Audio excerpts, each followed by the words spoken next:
जो हम लोग प्रीवियस क्लास में accounting and what do you say finance function या management accounting function treasury function पढ़े, उससे related there are 3 more topics. One is financial system and procedures.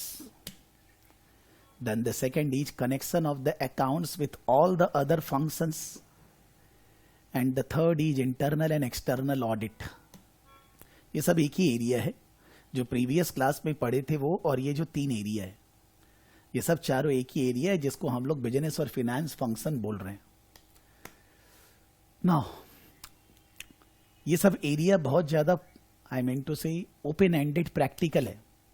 Obviously notes वगैरह लिखा हुआ उसको गो थ्रू करेंगे, बट फिर भी इन सब जगह आपको एक ही बात ध्यान रखनी है कि आपको जनरल कॉमन सेंस लगाना है.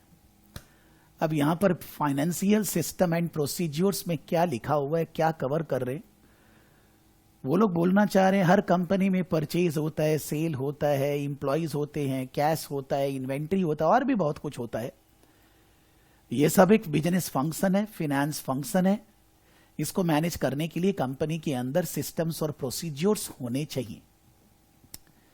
फिर इसके बाद वो लोग नेक्स्ट टॉपिक में बात कर रहे हैं कि आपका जो भी अकाउंटिंग फंक्शन होता है वो बैकबोन होता है for every other functions which are conducted in the business. Whether it's a purchase, whether it's sale, whether it's marketing, whether it's distribution, whether it's R&D, जो भी चीज होता है वो सब अकाउंटिंग के इर्द गिर्द रिवॉल्व करता है. तो ऐसे 2 अलग अलग टॉपिक है, बट मैं बोलूंगा दोनों एक ही हैं, एक ही साथ दोनों को समझना है. थोड़ा सा internal audit, external audit technical है, बट फिर भी इनसे रिलेटेड है. अपने ऐसा बोल रहे हैं यहां पर financial systems and procedures. Systems and procedures का लाइफ में बहुत ज्यादा महत्व है, इंपॉर्टेंस है.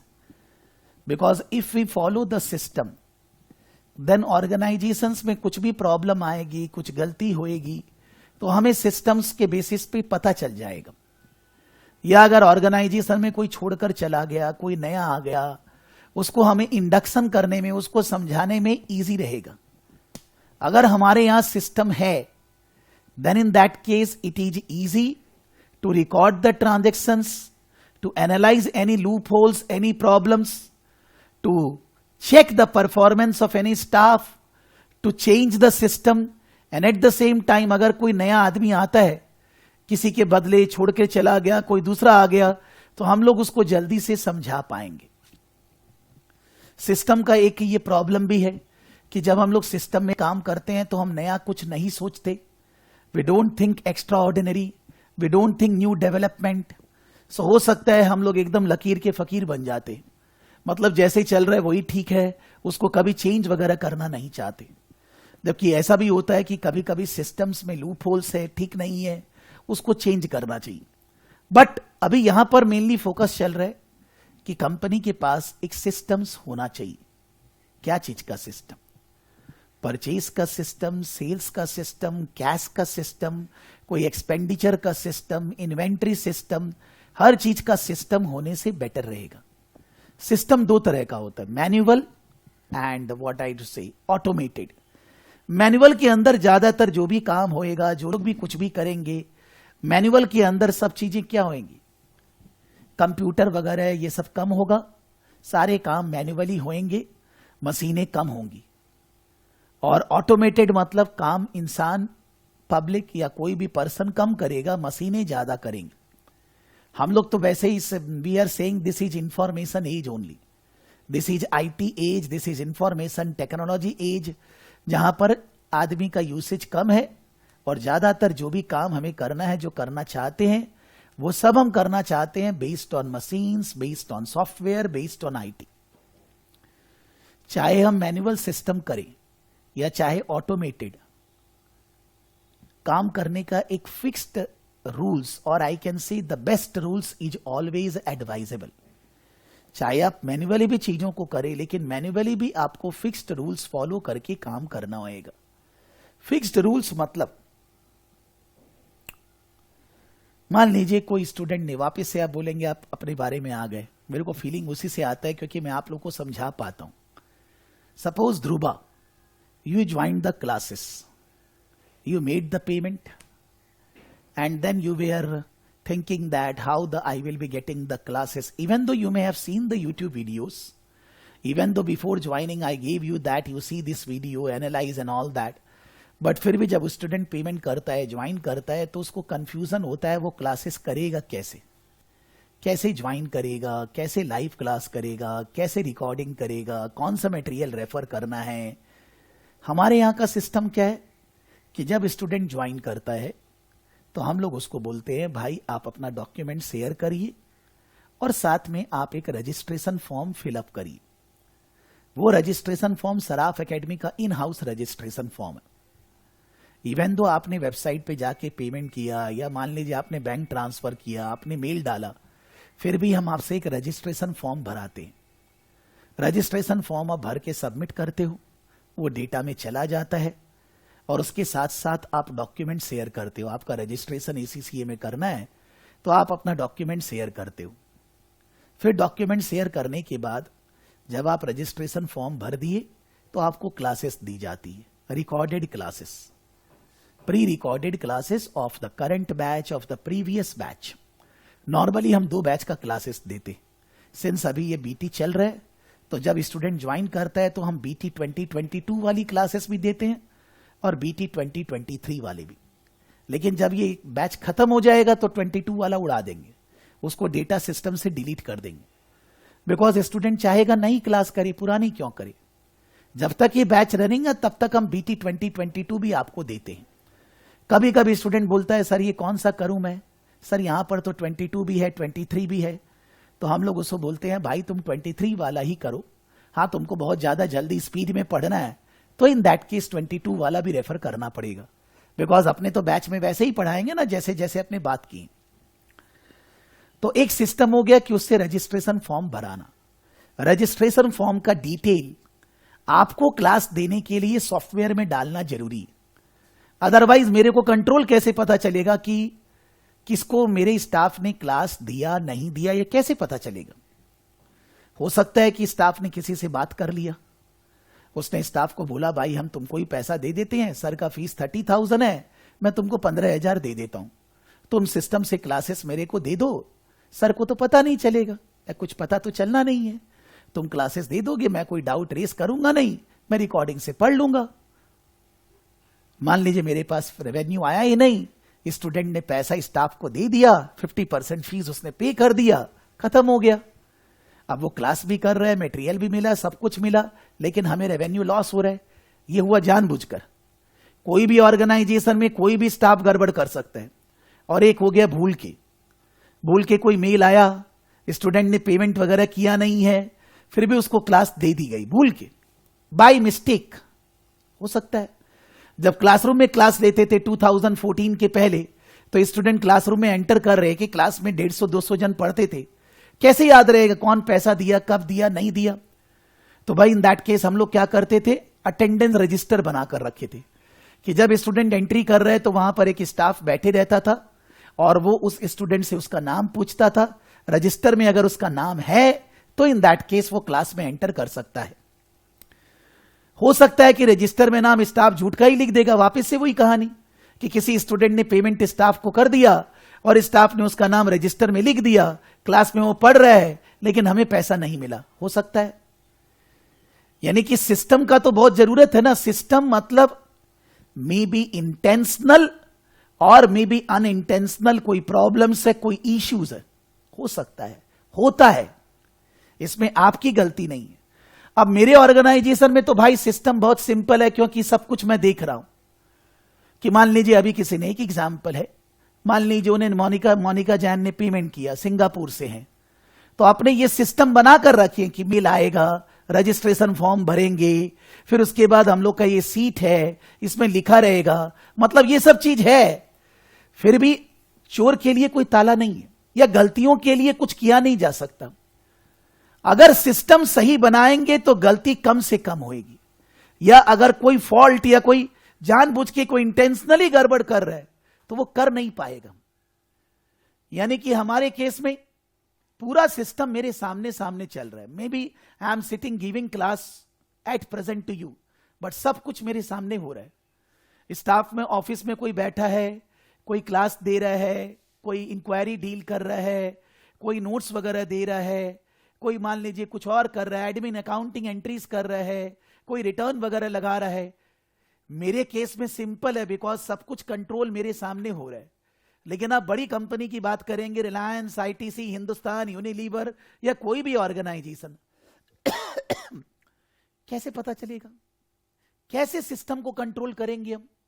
सारा काम थोड़ी ना ओनर के सामने होएगा, सारा काम थोड़ी ना अंबानी के सामने होएगा।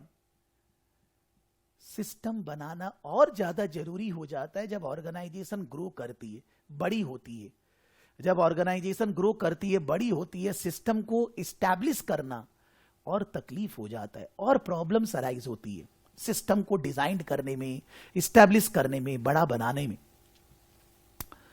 अभी क्वेश्चन ये आ रहा है, ये सिस्टम्स, चाहे वो बड़ी ऑर्गेनाइजेशन हो चाहे मेरी छोटी ऑर्गेनाइजेशन, ये सिस्टम सही से तभी बनाया जा सकता है, मे बी मैन्युअल और मे बी ऑटोमेटेड, जब आप उस सिस्टम का पूरा A to Z जानते हो, जब आपको पता है कि यहां पर क्या होना चाहिए, जब आपको पता है कि परचेज का ये प्रोसेस होता है, तभी तो आप मैन्युअल या ऑटोमेटेड सिस्टम बताएंगे। तो आपको इस चैप्टर में हर एक purchase, sale, payroll, cash, inventory, सबका सिस्टम बताया जा रहा है। वो सिस्टम एकदम सिंपल है, आप नॉर्मली समझोगे तो आपको एकदम सिंपल लगेगा, लेकिन उसी सिस्टम को या तो ऑटोमेटेड या हमें मैन्युअल वे में डिजाइन करना है। अगर हम उसको प्रॉपर वे में डिजाइन करेंगे, then only we will be able to proceed. तो डिजाइन कैसे करेंगे आप? तो पहले जानना होगा कि परचेज होने के लिए होता क्या है। मान लीजिए मेरे कंपनी में कंप्यूटर खरीदना है, कोई लैपटॉप खरीदना है, स्टडी मटेरियल खरीदना है कापलान से, स्टूडेंट के लिए नहीं, मेरे को अपने लिए खरीदना है, अपने पढ़ने के लिए, अपना ग्रोथ के लिए मेरे को मटेरियल्स वगैरह परचेज करना है। हमारे यहां मटेरियल कौन परचेज करेगा? मान लीजिए एक एडमिनिस्ट्रेटिव स्टाफ है, मधु है, आप लोगों ने बात किया होगा, मैंने उसको बोला कि मधु एक बार तुम पता लगाओ कि ये वाला जो सब्जेक्ट का मटेरियल है, ये कापलान, बीपीपी या ये लोग क्या दाम में दे रहे हैं। जैसे आप लोग ट्यूशन का पता लगाते हैं, वैसे मैंने उसको पूछा तुम 2-3 जगह पता लगाओ कि मटेरियल के अंदर क्या क्या मिलेगा, स्टडी टेक्स्ट मिलेगा, एग्जाम किट मिलेगा, कब तक वैलिड होगा, फिजिकल मिलेगा, ऑनलाइन मिलेगा, खर्चा क्या पड़ेगा, ये सारा चीज तुम पता लगाओ। मधु ने पता लगा लिया 2-3 जगह से, 2-3 अलग अलग से। पता लगाने के बाद मैंने उसको बोला मधु तुम यहां पर ऑर्डर कर दो, मटेरियल यहां से मंगा लो। मधु ने ऑर्डर करने के लिए पेमेंट करना है, जैसे आप लोग पेमेंट करते हैं इन एडवांस, तो पेमेंट करने के लिए हम तो सब ऑनलाइन पेमेंट करते हैं, सब ऑनलाइन आता है, ऑनलाइन जाता है। All are white money we have, nothing, there is no cash payment और रिसीट्स। इवन जो झाड़ू मारने वाले उसको भी 1000 रुपया बैंक में ही देते हैं, there is no cash transaction in our company, full online cheque से पेमेंट होता है। लेकिन कापलान यूके का है, तो यूके का पेमेंट करने के लिए क्रेडिट कार्ड यूज करना होगा। तो क्रेडिट कार्ड यूज जब करेगी, क्रेडिट कार्ड तो मेरा ही यूज करेगी ना, तो जब वो उसके अंदर 16 डिजिट नंबर डालेगी, फिर उसके बाद उसके अंदर नाम टाम डालेगी, पेमेंट के लिए मान लीजिए पेमेंट करना है 50 पाउंड, 50 पाउंड पे करना है, तो 50 पाउंड डालने के बाद वहां पर बोलेगा ओटीपी। ओटीपी मेरे पास आएगा, मेरे पास बोलेगा बैंक से, जो मेरा बैंक का अकाउंट है उसमें बोलेगा कि प्रकाश जी आपने ये ट्रांजैक्शन इनिशिएट किया है 50 पाउंड का, ये पेमेंट करने के लिए आप ये ओटीपी यूज करिए। मेरे को पता है कि मधु मेरे लिए बुक्स खरीद रही है, तो मैं मधु को ओटीपी दूंगा। ओटीपी जब वहां डालेंगे पेमेंट हो जाएगा। फिर कापलान को मेल डालेंगे कि हमने आपको पेमेंट किया है, अभी ये सिस्टम से ये इतना पेमेंट हुआ है, ये रिसीट है, आप हमें ये मटेरियल दीजिए। वो मटेरियल हमें देंगे तो हम उसको चेक करेंगे सही है कि नहीं है, फिर उसको क्लासेस में यूज किया जाएगा। ये सिस्टम है। क्वेश्चन ये आता है, ये तो कोई हाथी घोड़ा नहीं है ना कि इसमें क्या समझाऊं मैं आपको। There is nothing in this which I need to explain this is system. You did the same thing when you purchase classes with us. लेकिन ये तो हुआ आपने अपने लिए खरीदा, मेरा छोटा सा ऑर्गेनाइजेशन है। अब रिलायंस है, आईटीसी है, हिंदुस्तान यूनिलीवर है, इतनी कंपनियां हैं, सारे जगह ये जो परचेज सेल वगैरह हो रहा है, ये थोड़ी ना बिजनेस का ओनर है जो देखता है बोलता है पता लगाओ ये करो, उसका तो एक सिस्टम होना पड़ेगा। रिलायंस है, आईटीसी है, बहुत सारे प्रोडक्शन डिपार्टमेंट है, तो वहां पर परचेज कब होगा, कैसे होएगा, कैसे सिस्टम बनेगा, जो आदमी प्रोडक्शन में इंगेज्ड है, मान लीजिए हम लोग सब कोई प्रोडक्शन में इंगेज है और हमारा बॉस है मिस्टर एक्स, मतलब हमारे डिपार्टमेंट का हेड है मिस्टर एक्स। मिस्टर एक्स हमारे डिपार्टमेंट का प्रोडक्शन हेड है। तो ये जो मिस्टर एक्स है, जो हमारे डिपार्टमेंट का प्रोडक्शन हेड है, ये मिस्टर एक्स हम लोगों को अलाउ करता है कि हम लोग कोई मटेरियल खरीदने का डिमांड रेस करें। बिकॉज हम लोग, मैं कोई काम कर रहा हूं, मेरे को कोई मटेरियल चाहिए नहीं है, आप कोई काम कर रहे नहीं चाहिए, तो हम लोग एक डॉक्यूमेंट बना कर देंगे हमारे परचेज मैनेजर को, या वर्बली बोलेंगे, बताएंगे कि हमें काम करने के लिए, प्रोडक्शन करने के लिए ये मटेरियल चाहिए। हमारा जो प्रोडक्शन मैनेजर होगा डिपार्टमेंट का, वो ऑथोराइज करेगा कि हाँ प्रकाश जी ठीक बोल रहे हैं, हाँ माज ठीक बोल रहा है, ये मटेरियल चाहिए। तो वो चीज को वो प्रोडक्शन मैनेजर ऑथोराइज करेगा, लेकिन परचेज करने का काम उसका नहीं है।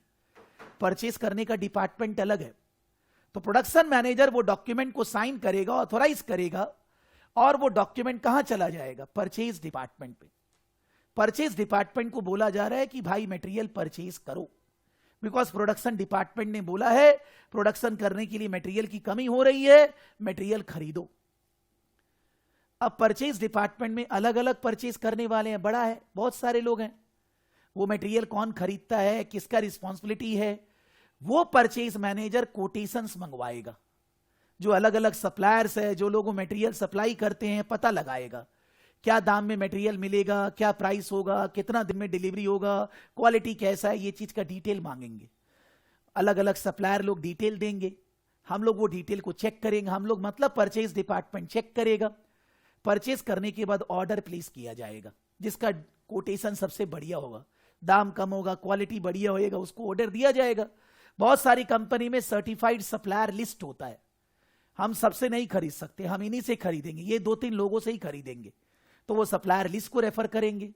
लेकिन मान लीजिए ऑर्डर का जो क्वांटिटी है वो एक लेवल की बियॉन्ड है, उसका वैल्यू निर्धारित किया गया कंपनी में। तो अगर क्वांटिटी ऑर्डर का एक लेवल की बियॉन्ड है, तो परचेज मैनेजर को दूसरे मैनेजर से अप्रूवल लेना पड़ेगा। जब तक अप्रूवल नहीं लेंगे परचेज ऑर्डर प्लेस नहीं कर सकते। May be quantity, may be price, whatever, हमें बड़े जन से, मान लीजिए एसेट्स वगैरह खरीदने के लिए तो अप्रूवल लेना ही पड़ता है। तो हम अप्रूवल लेंगे तब परचेज मैनेजर ऑर्डर प्लेस करेगा। ऑर्डर प्लेस करने के बाद मटेरियल आएगा 2 दिन 4 दिन बाद। जब मटेरियल आएगा तो कहां रिसीव्ड होएगा? रिसीविंग डिपार्टमेंट में, स्टोर डिपार्टमेंट में। कभी कभी स्टोर और रिसीविंग अलग अलग होता है। उसके साथ डॉक्यूमेंट आएगा कि हमने क्या ऑर्डर किया था, क्या हमें मिला है। हम लोग ऑर्डर से उसको मिलाएंगे, क्वांटिटी मिलाएंगे, क्वालिटी मिलाएंगे, रेट चेक करेंगे, मेजर करेंगे, फिर उसके बाद उसको स्टोर में रिसीव किया जाएगा। या मान लीजिए रिसीविंग डिपार्टमेंट में, रिसीविंग डिपार्टमेंट उसको स्टोर को दे देगा। फिर उसके बाद स्टोर उसको किसको देगा? प्रोडक्शन डिपार्टमेंट में, जहां से डिमांड आई थी। अब बीच बीच में क्या होगा कि अकाउंट्स डिपार्टमेंट जो हम लोग का है, उसका परचेज ऑर्डर का डिटेल, जो पार्टी से सामान आया उसका इनवॉइस, बिल, एक्साइज, ये सब चीज का डॉक्यूमेंट अकाउंट्स के पास जाएगा। अकाउंट्स उसको रिकॉर्ड करेगा, सप्लायर का लेजर बैलेंस खड़ा करेगा। फिर सप्लायर पेमेंट मांगेगा, हो सकता है 10 दिन, 1 महीना, जैसे पेमेंट टर्म्स है। तो हम लोग फिर सप्लायर को पे करेंगे। जब हम लोग सप्लायर को पे करेंगे तो हम लोग पेमेंट करने के लिए, अगर पेमेंट एक लेवल के बियॉन्ड है तो पेमेंट करने वाला आदमी दूसरे आदमी से, जैसे मेरे से ओटीपी जाता है वैसे एक अप्रूवल रिक्वेस्ट होएगा, वो अप्रूवल होएगा तभी पेमेंट होएगा। फिर पेमेंट जाने के बाद हम लोग उससे कंफर्मेशन लेंगे कि भाई मेरे को पैसा मिल गया, वो कंफर्मेशन देगा, उसको डॉक्यूमेंट्स में रखेंगे, तब हमारा परचेज प्रोसेस कंप्लीट होएगा। हमारे यहां पर जब आप खरीदते हो क्लासेस, आपके लिए परचेज है, मेरे लिए सेल है, ये सिस्टम सेम फॉलो होता है कि पेमेंट आया कि नहीं। पेमेंट अगर बैंक में दिया तो बैंक में क्रेडिट हुआ, क्रेडिट कार्ड से दिया तो क्रेडिट कार्ड का पैसा हमारे अकाउंट में आया कि नहीं। फिर उसके बाद पेमेंट अगर हो गया तो स्टूडेंट ने कौन से सब्जेक्ट के लिए पे किया है, कौन सा सब्जेक्ट वो लेना चाहता है, उसके लिए वर्बली बोलने के बजाय स्टूडेंट रजिस्ट्रेशन फॉर्म भरेगा। रजिस्ट्रेशन फॉर्म भरने के बाद हम लोग उसका रजिस्ट्रेशन फॉर्म का डिटेल सॉफ्टवेयर में डालेंगे, मेरे स्टाफ को डालना होगा। जब डालेगा तभी क्लास असाइन हो पाएगा, नहीं तो हम आपसे रजिस्ट्रेशन फॉर्म भर के क्यों लेंगे? उससे डिटेल हमें सॉफ्टवेयर में डालना है। वो सॉफ्टवेयर से डिटेल डालने से उसके बाद वो क्लास आपको असाइन कर पाएगा। जब आपको क्लास उसने असाइन कर दी, उसके बाद मैं बीच बीच में चेक करते रहूंगा कि भाई कोई स्टूडेंट क्लास कर रहा है, वो हमारे सिस्टम में है कि नहीं, उसने पेमेंट कब किया, नॉट एवरी सेकेंड में देखते रहूंगा, कोई 5 दिन 10 दिन थोड़ा सा ओवरव्यू करते रहेंगे। एक कंपनी में इसके लिए ऑडिट वगैरह हो सकता है, इंटरनल कंट्रोल हो सकता है। हमारे यहां पर मैं ही ऑडिट कर लूंगा, देख लूंगा कि भाई कौन कौन सिस्टम में है, कौन कौन क्लास कर रहे हैं, पेमेंट आया कि नहीं आया, वो पढ़ रहे हैं कि नहीं पढ़ रहे। आपका इवेल्युएशन भी हो जाएगा, मेरा काम भी हो जाएगा। लेकिन मेरे यहां तो मैं कर लूंगा, बड़े ऑर्गेनाइजेशन में थोड़ी ना बोर्ड ऑफ डायरेक्टर बैठ जाएंगे और ये सब करने लगेंगे। वहां तो एक सिस्टम होना पड़ेगा। अगर वो सिस्टम हम फॉलो नहीं करेंगे तो इन दैट केस कंपनी में प्रॉब्लम आएगी, चोरी होगा, गड़बड़ी होंगी, प्रॉब्लम्स अराइज होंगी, केस फेस होएगा, स्टाफ के साथ, सप्लायर के साथ, कस्टमर के साथ, किसी ना किसी के साथ प्रॉब्लम्स अराइज होगी। हम उसी को ठीक करने में लग जाएंगे और हम बिजनेस कर ही नहीं पाएंगे।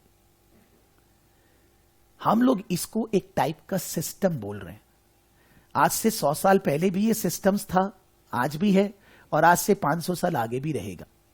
हो सकता है और ऑटोमेशन आते जाएगा, आपको इस स्टाफ को नहीं लगाना है, सब कुछ मशीन से अपने आप हो जाएगा, because artificial intelligence, machine learning तो चालू है, तो हो सकता है वो सब हो जाए। लेकिन ये जो बेस बात है, ये बेस बात कभी चेंज नहीं होने वाली है। अभी जो सिस्टम में रिकॉर्डिंग वगैरह होता है, जो अकाउंटिंग होती है, उसके लिए ह्यूमन बींग्स का जरूरत धीरे धीरे कम होते जा रहा है। परचेज, पेएबल्स, रिसीवेबल्स, ये सब का अकाउंटिंग सॉफ्टवेयर अपने आप कर देता है। तो जो कॉमन आदमी लोग हैं, जिनको ये कॉमन बात आती है, उनका तो कोई काम ही नहीं, उनका कुछ होएगा ही नहीं, बिकॉज उनको जॉब वगैरह मिलेगा कहां। जो मशीन काम कर रही है वो हमें आदमी से जरूरत ही नहीं है, हम उसको कैसे करेंगे। लेकिन पहले ये बात सोचने के बजाय कि मैनुअल है, ऑटोमेटेड है, हमें हर एक सिस्टम का प्रोसेस तो जानना होगा ना, कि परचेज में बेसिक प्रोसेस क्या है, सेल्स के अंदर बेसिक प्रोसेस क्या है, कैश का बेसिक प्रोसेस, पेमेंट और रिसीट का क्या है, इन्वेंट्री का बेसिक प्रोसेस क्या है, पेरोल का बेसिक प्रोसेस क्या है। वापस से ये चीजें आप लास्ट तक पढ़ते रहेंगे। जब आप हाईएस्ट लेवल एसीसी में जाएंगे, सीमा में जाएंगे, तो भी पढ़ते रहेंगे। ये सब चीजें बंद नहीं होने वाली। अभी आप बेस लेवल पे पढ़ रहे हैं और आगे जाते जाते और लेवल बढ़ते जाएगा, तब इन दैट केस आदमी को मानना पड़ेगा बेसिक्स आता होएगा। तो इस चैप्टर में हमने वो सारे सिस्टम लिखे हैं और कुछ नहीं लिखा है। जब आप पढ़ रहे हैं, आप ऐसे मगअप मत करिए, बिकॉज बहुत सारी मगअप करने के लिए चीजें हैं। रोट लर्निंग मत करिए, बिकॉज ये सिंपल प्रोसेस है। कोई ना कोई एग्जाम्पल लेकर सोचिए और उसके बाद उसको दूसरा चैप्टर में अकाउंटिंग फंक्शन से सारे फंक्शंस को कोरिलेट कराया गया। बिकॉज जब उसको सारे फंक्शंस को अकाउंटिंग फंक्शन से कोरिलेट करेंगे, then only we will be able to run our organisation. बोलेगा इसको बिजनेस टेक्नोलॉजी में क्यों डाला, इवन में क्यों डाला? बिजनेस को चलाने का टेक्नोलॉजी, तो बिजनेस को चलाने का टेक्नोलॉजी सिस्टम, आपके बिजनेस में जो भी एक्टिविटीज होती है, परचेज, सेल वगैरह, ये उन सब का सिस्टम होना चाहिए। वो सिस्टम को यहां बताया जा रहा है।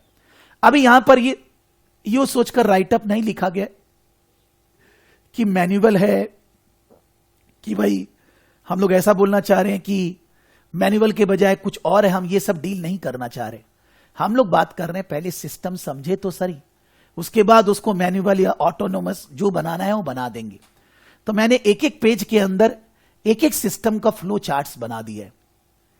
आप वो फ्लो चार्ट को पहले अच्छे से समझेंगे।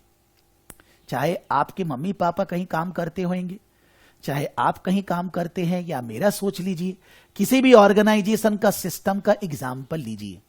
तो पहले परचेज सिस्टम का फ्लो चार्ट लिखा हुआ है, सिस्टम्स, परचेज सिस्टम फॉर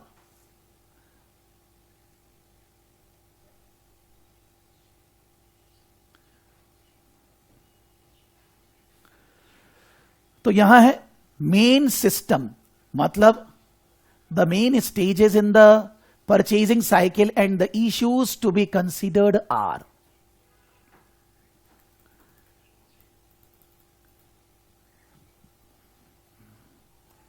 सबसे पहले मटेरियल का रिक्विजिशन आएगा। कहां से आएगा?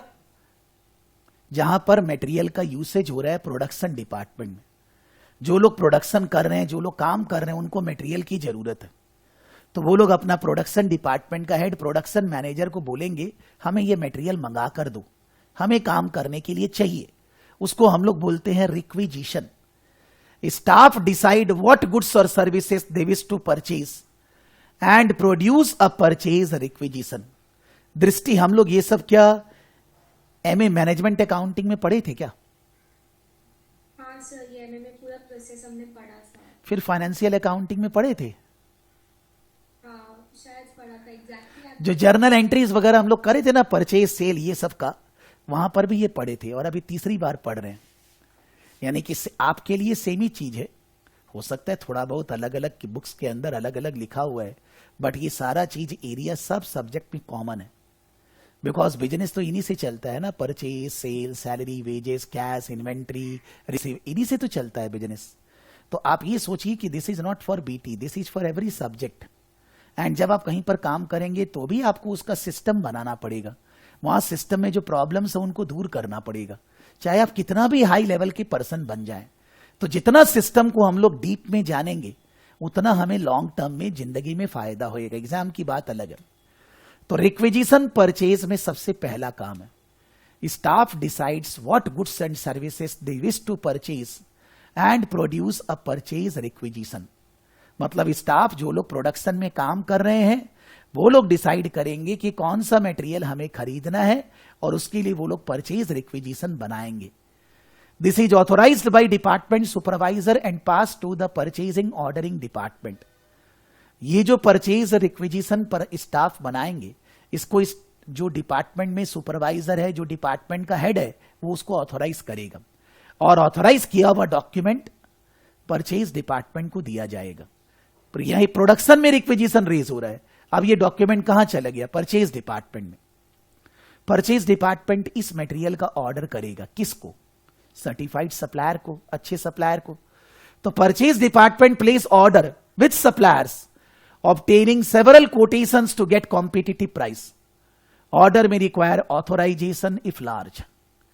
जो परचेज डिपार्टमेंट है वो सीधा सीधी ऑर्डर कर नहीं पाएगा, उसको ऑर्डर करने के पहले क्या चाहिएगा?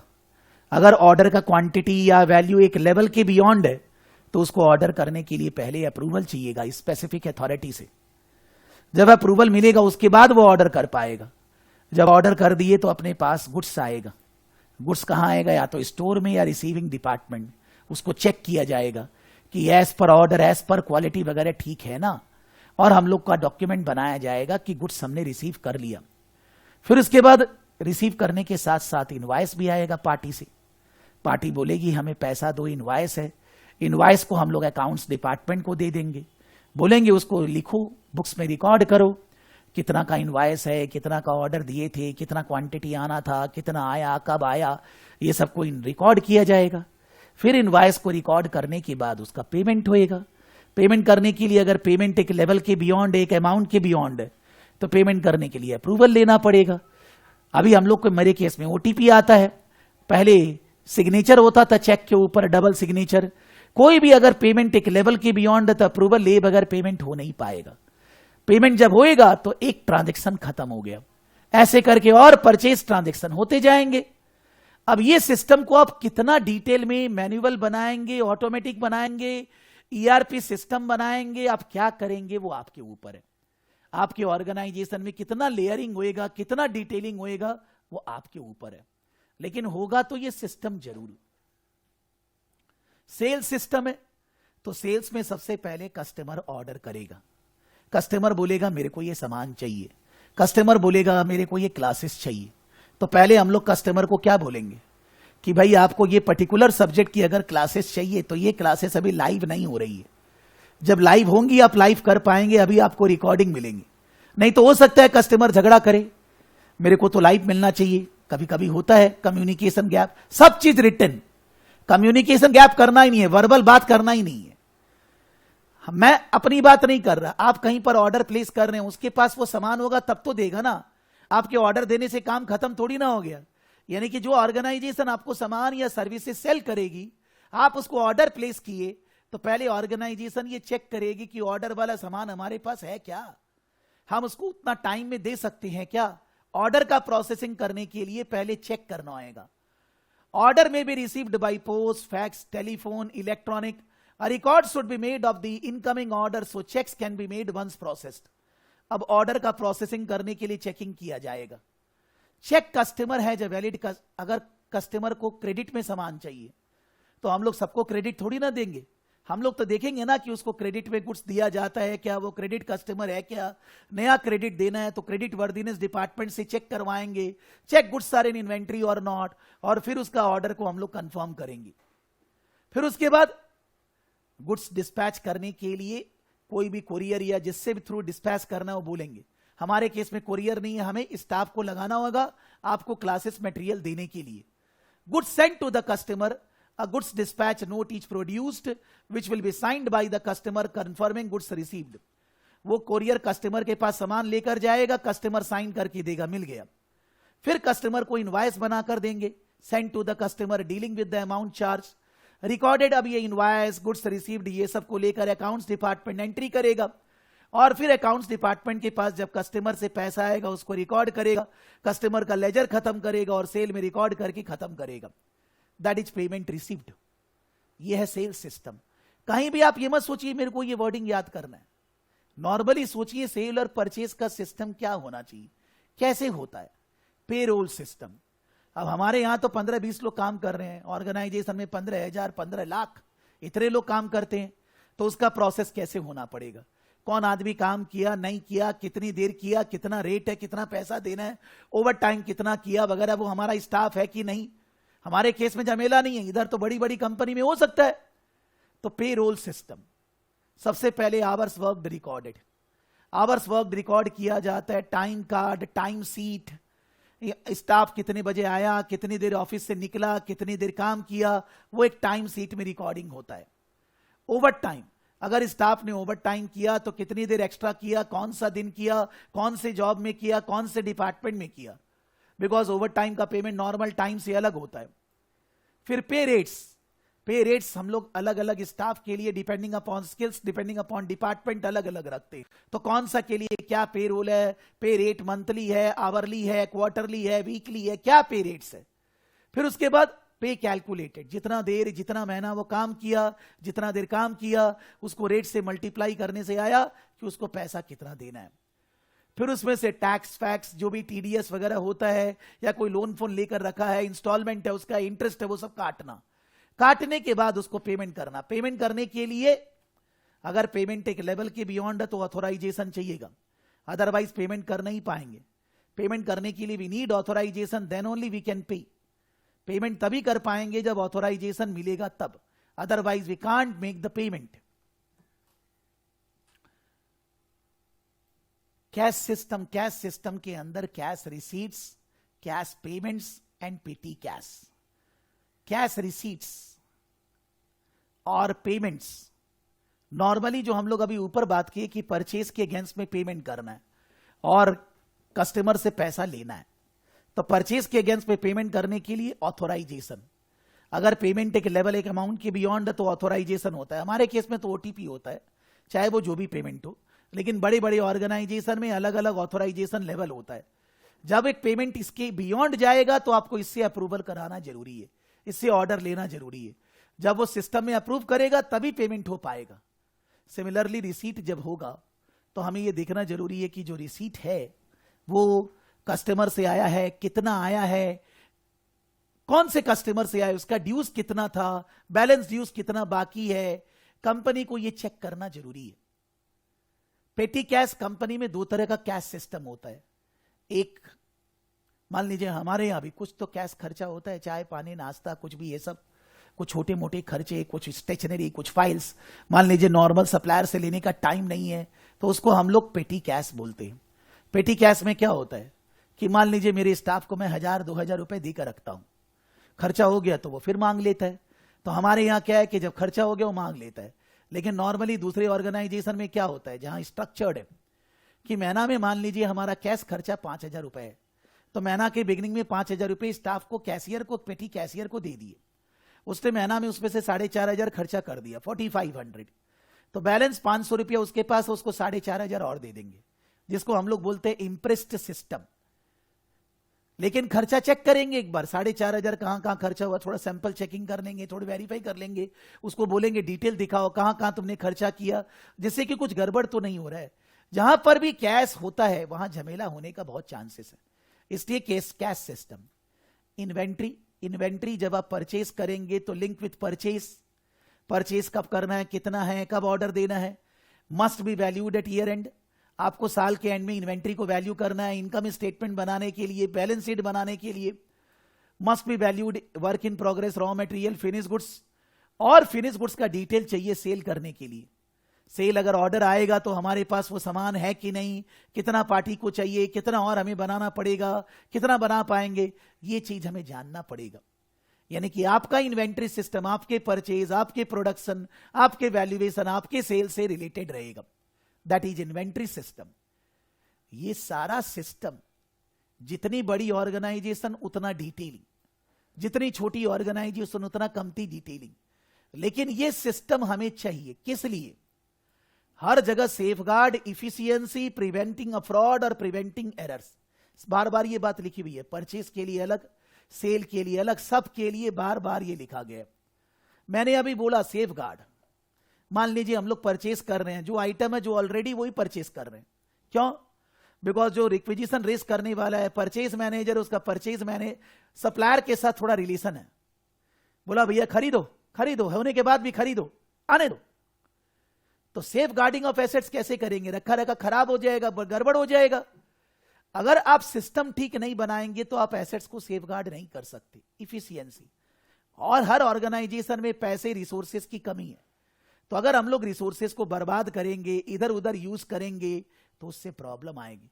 तो हमें रिसोर्सेस को वेस्ट नहीं करना है, रिसोर्सेस को ऐसे बर्बाद नहीं करना है, रिसोर्सेस को हम लोग को बढ़िया से यूज करना है, जिससे कि हम लोग रिसोर्सेस से मैक्सिमम फायदा उठा पाए। वही मटेरियल खरीदना है जो जरूरत है, वही मटेरियल खरीदना है जिसको खरीदने से पैसा कम लग रहा है, जो हम लोग सही सप्लायर से खरीद रहे। इफिशियंसी, फ्रॉड, परचेजर के साथ, सेल्स के साथ, कस्टमर के साथ कोई भी स्टाफ हिल मिल सकता है, फ्रॉड कर सकता है, पैसा ले सकता है। सिस्टम होने से फ्रॉड नहीं कर पाएगा, चांसेस कमती है, पकड़ लिया जाएगा।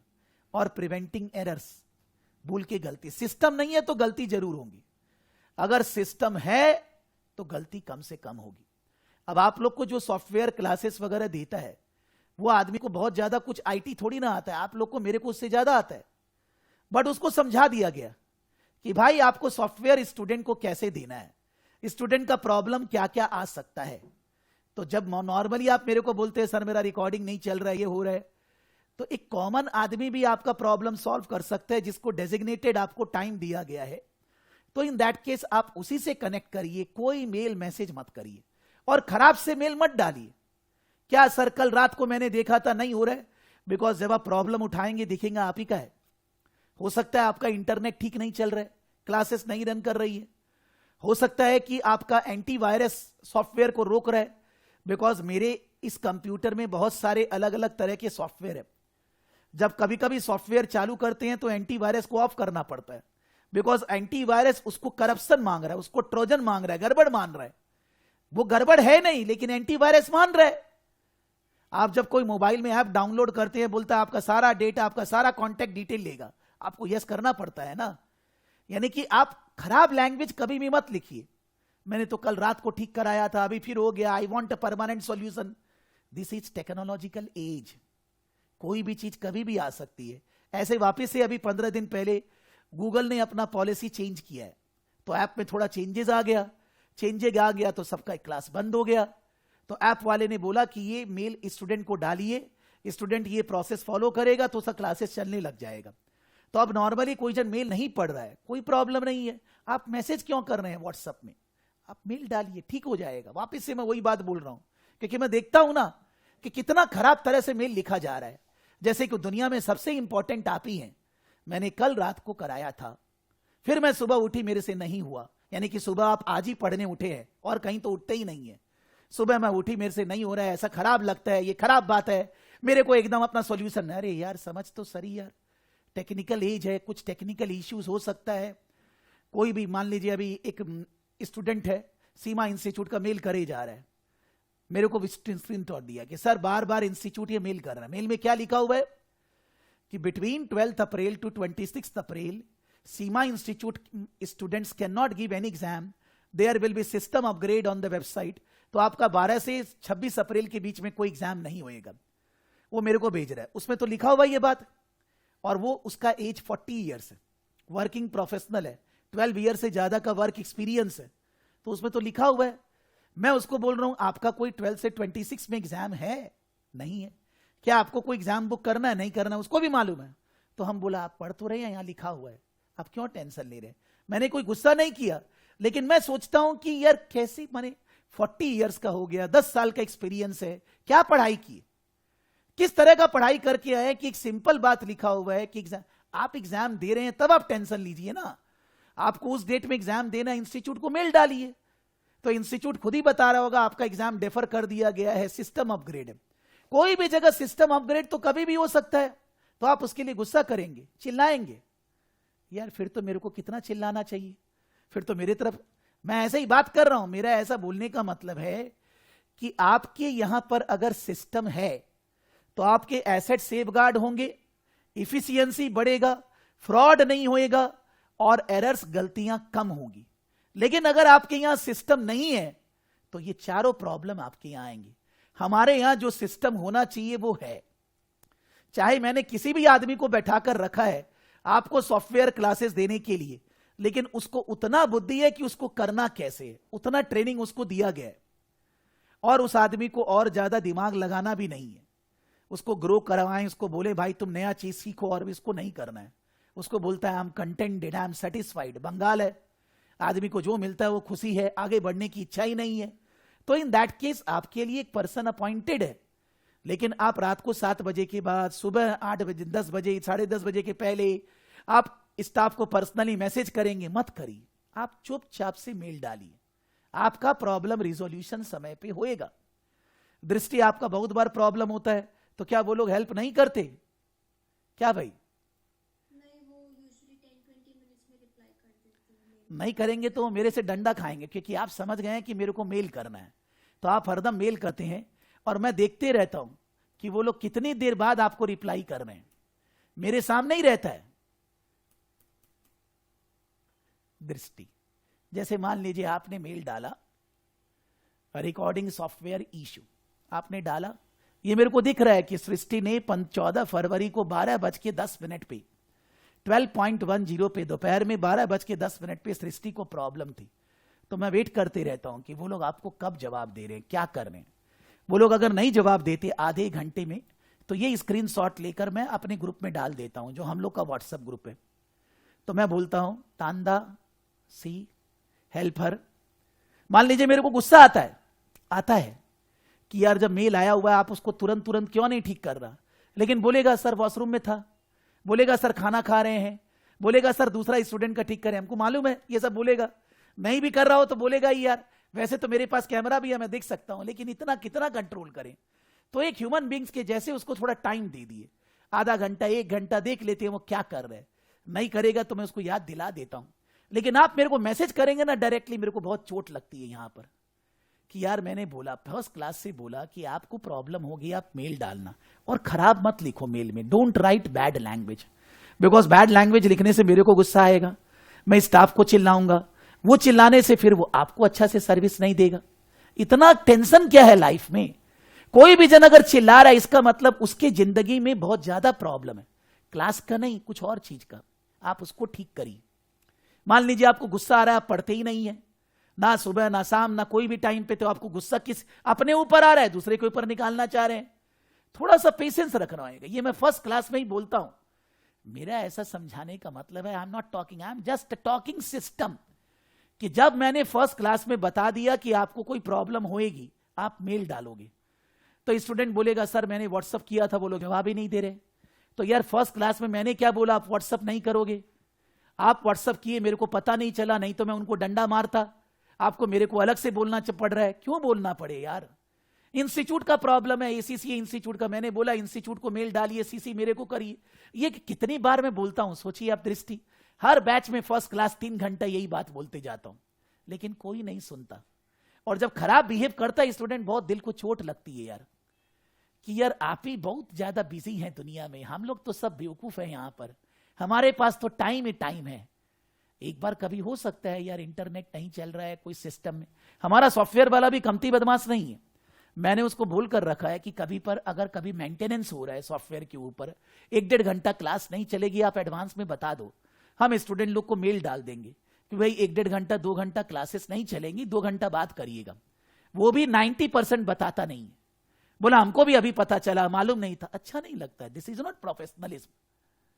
तो इन दैट केस आपको भी खराब लगता होगा कि सर ने पहले क्यों नहीं बताया कि 2 घंटे क्लास नहीं होंगी। बट मेरा नॉलेज तो दूसरे पे डिपेंडेंट है ना, क्या करूं।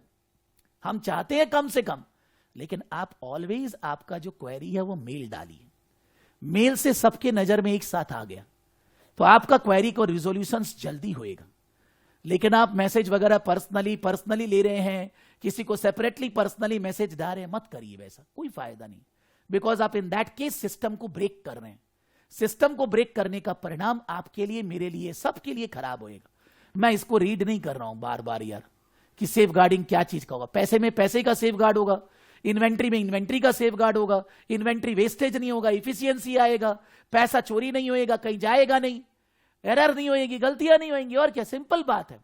अगर आप सिस्टम फॉलो करेंगे तो आपको फायदा होगा और मेरे को भी फायदा होगा। For each process within the sales system select whether it represents a strength और अ डिफिशियंसी। और ये बात कभी भी किसी को मत बोलिए कि मैं पढ़ नहीं पाया क्योंकि मेरे पास तबीयत ठीक नहीं है, या मेरे घर में कोई इश्यू है, या कुछ है। मैं भी आप लोग को जनरली, मान लीजिए कोई क्लास कैंसिल किया तो नॉर्मली मेरे को बार बार कुछ रीजन नहीं देना चाहिए कि I am not doing class today for this reason और दैट रीजन। रीजन है अपने पास ही रखिए। बस ये सोचिए कि मेरे को आगे बढ़ना है, उसको पूरा करना है। मेरे को पूरा करना है कि भाई आपको क्लास वगैरह करा के सिलेबस कंप्लीट कराना है। मेरे दिमाग में बस यही दिमाग में चलना चाहिए। मैं बोलूंगा आज को ये आ गया, आज किसी का ये है, सच्ची में है, शाम को कोई ना कोई पार्टी है, कुछ है, किसी का शादी का सालगिरह है, किसी का बर्थडे है, बोलता बुलाते हैं आप कभी नहीं आते हैं, अभी तो आई है, समझो ये अंडरस्टैंड। लेकिन मैं अभी ये बोलूं क्या कि ये इसलिए नहीं कर पा रहे। बस हमको अपना चौकन्ना रहना है, अपना काम टाइम पे कंप्लीट करना है। तबीयत खराब है तो जिंदगी भर थोड़ी ना तबीयत खराब रहेगी। और अगर बुखार है 100, 100.5, 100.8 सब काम कर सकते हैं। अगर बुखार 102 के बियॉन्ड है, 2 डिग्री, 3 डिग्री, 4 डिग्री है, तब आप काम नहीं कर सकते, सरेंडर्ड। बट थोड़ा बहुत तो टेम्परेचर कमती बेसी होता ही रहता है। जिंदगी है ये, इसमें तो सब चीज मैनेज करके चलना है। ये सब बात मैं कितनी बार बोलता हूं, नॉर्मली कोई सुनता नहीं है, लेकिन मैं बोलता हूं कि मैं बोलूंगा सिलेबस कंप्लीट नहीं हुआ, आप लोग मानेंगे? एग्जाम है अभी सब लोग का 10 दिन बाद, सिलेबस कंप्लीट नहीं करूंगा, मानेंगे? कैसे मानेंगे? उनको क्या मतलब है कि मेरे जीवन में क्या इश्यू चल रहा है, क्या मतलब है? पैसा दिया है, क्लासेस कंप्लीट होना चाहिए, मॉक पेपर्स होना चाहिए, टेस्ट होना चाहिए, सारा डिस्कशन होना चाहिए, डाउट्स क्लियर होना चाहिए। उनको उसी से मतलब है। उनको मेरा पर्सनल जीवन से मतलब नहीं है, होना भी नहीं चाहिए। I have a responsibility, obligation I need to fulfil. तो आप जिंदगी में ये बात सुन लीजिए, neither your mom, neither your dad, neither your brother, sister, teacher, anybody, अपना प्रॉब्लम अपने तक ही रखिए, उसको अपने आप जूझिए, अपने आप उसको मैनेज करिए। और अपने मम्मी पापा, टीचर या कोई आपका बड़ा भाई बहन, उनकी बातें मानिए। अनलेस एंड अनटिल आप उनसे सहमत नहीं है तो डिस्कशन करिए, उसको ठीक करिए। लेकिन ये एक सिंपल बात है जो हमें जिंदगी में फॉलो करना है। For each process within the sales system select whether it represents a strength और a deficiency of the system. बोलता है for each process within the sales system select whether it represents a strength or a deficiency of a system. The quality of goods returned is checked by the warehouse manager. Quality of goods returned will be checked by the warehouse manager. Sales के अंदर मान लीजिए आपने कोई जगह से कोई सामान खरीदा, आपको सामान का क्वालिटी अच्छा नहीं लग रहा, आप उसको वापस देना चाह रहे हो। अगर आपका छोटा सा ऑर्गेनाइजेशन है तो वापिस आपको खुद देना है, कोई और दूसरा आदमी को नहीं देना है। लेकिन अगर आपकी बड़ी ऑर्गेनाइजेशन है तो वापिस क्यों दिया जा रहा है, उसका क्या क्वालिटी खराब है, वो एक डॉक्यूमेंट में लिखा होना चाहिए ना। इसलिए हम वापिस कर रहे हैं। जिस लिए हम वापिस कर रहे हैं वो रीजन, अगर आपके ऑर्गेनाइजेशन में उसका सिस्टम है, वो तो स्ट्रेंथ है, उसमें डिफिशियंसी क्या है? बिकॉज अदरवाइज आप वापिस करेंगे और कुछ प्रॉब्लम नहीं है, तब तो जो सेल करने वाला है वो आपको डंडा मारेगा, बोलेगा क्यों वापिस कर रहे हैं, क्यों लिए थे? मान लीजिए कोई स्टूडेंट क्लासेस ज्वाइन किया, पढ़ नहीं पा रहा है, उसका मन नहीं लगता है, कोई भी रीजन है, तो इन दैट केस वो बोलेगा पैसे वापस। तो कैसे होएगा यार, कैसे होएगा?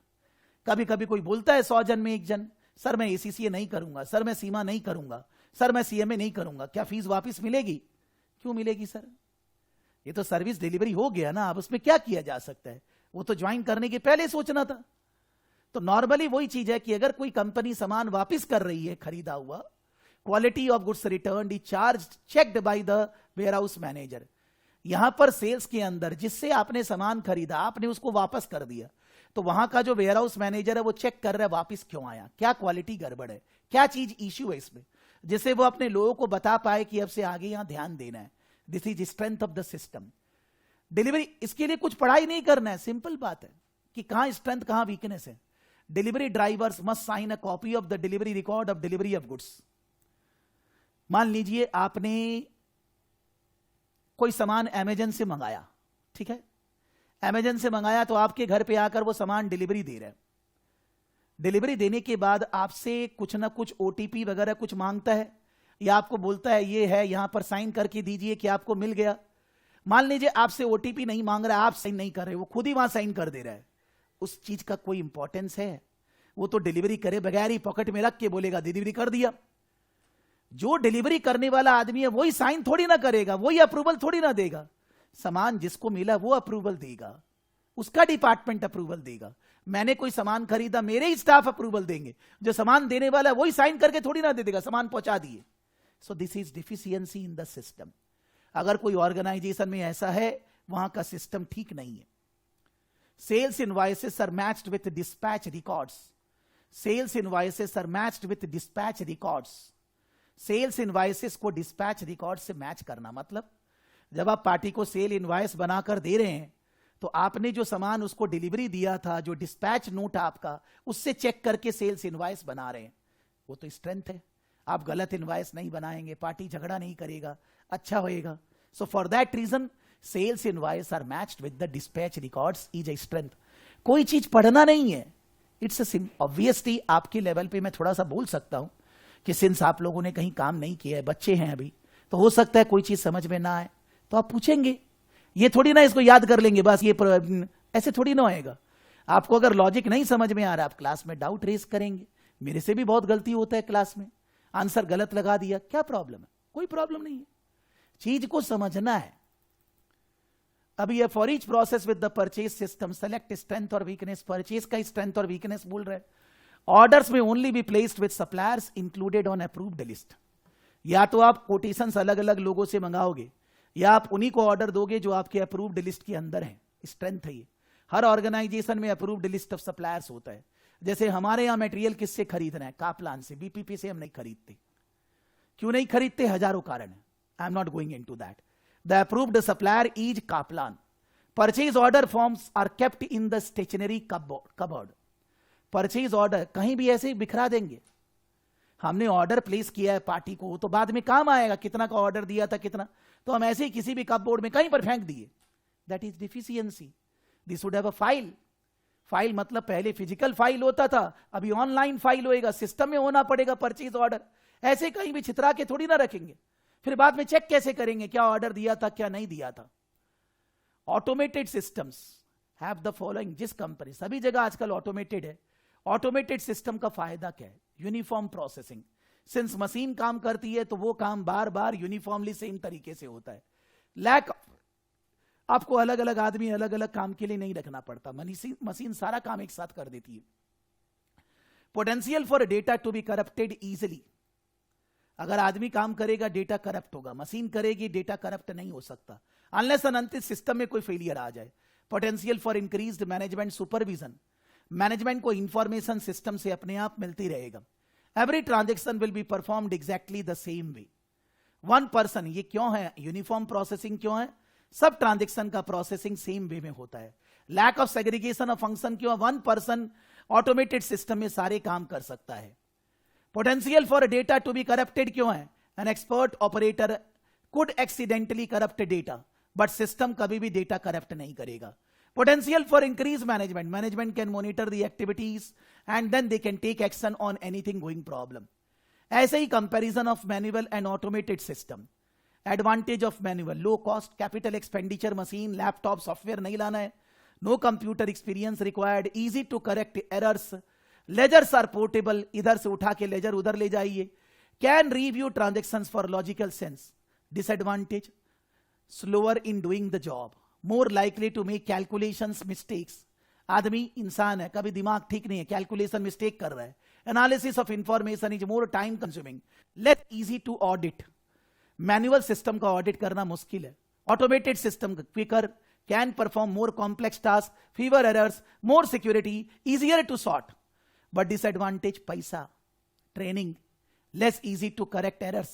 अगर गलती होगा सिस्टम में, उसको ठीक करने में नानी याद आ जाएगा. फिजिकल होगा तो थोड़ा जल्दी हो जाएगा. Systems can crash. आपका सिस्टम ही क्रैश कर गया, ट्रोजन आ गया, वायरस आ गया, पूरा सिस्टम बर्बाद. इसका मतलब ये नहीं कि ऑटोमेटेड नहीं होना चाहिए. ऑटोमेटेड ही सब जगह है. हमारे यहां भी कोई पेन एंड पेपर पे काम होता नहीं है.